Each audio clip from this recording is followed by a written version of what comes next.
Elektroonika erilabor on Tartu Ülikooli kursus, mille eesmärk on tutvumine kaasaegse elektroonika ja protolabori inventari ja töökeskkonnaga.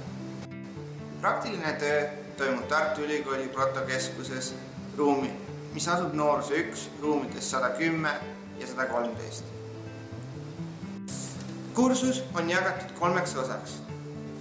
Esimene osa on seadmete dokumentatsiooniga tutvumine Moodle'i keskkonnas.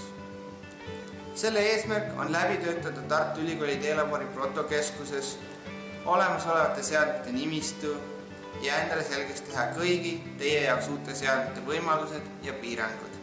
Iga alamteema kohta tuleb sooritada enesekontrolli test ja sealt saavutada tulemus üle 70%. Teine osa on praktiliste ülesannete sooritamine laboris õppejõu juuresolekul. Kokku 12 tundi. Arvestus saadakse iseseisvalt toimetulekul õppejõu poolt valitud ülesannetega. 3. osa.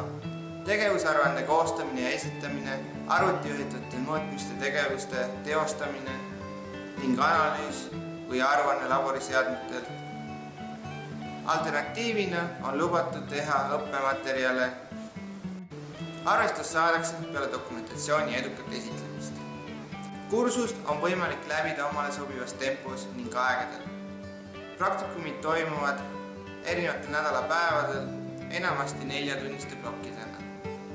Enne semestri arvestusliku lõppu peavad kursuse läbimiseks olema positiivsele hindele sooritatud kõik tegevused, milleks on 5 Moodle'i testi, kohustuslik praktika laboriseadmetel ja tegevusaruande koostamine ja esitamine. Kohtume elektroonika erilabori kursuses.